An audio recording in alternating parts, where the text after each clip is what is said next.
And you know, a child who is won to faith in Christ is one of the most precious things on this earth.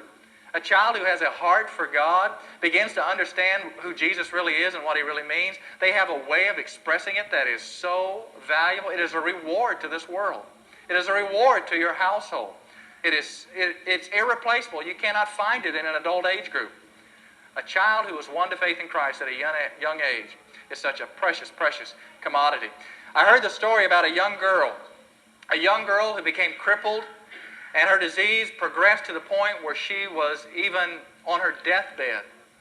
The thing that concerned her the most was that she could no longer labor for God. She had such a heart to do what God had put in her heart to do that she was brokenhearted that she could not do anything for God. Her pastor visited her, heard what she was concerned about, and said, something you can do.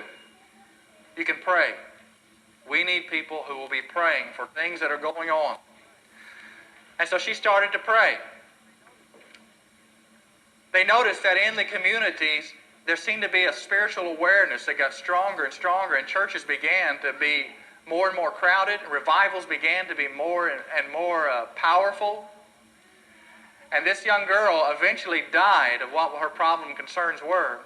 And part of what they did whenever they went into their room and found different things that she had there, under her pillow they found a list. And it was a list of 56 names. And they began checking on those names, and they found out that all 56 of those individuals had been saved during the revivals that were subsequently going on in that town. And she had written a little cross by each name, one after another, as each one had come to faith in Christ and made a decision for the Lord.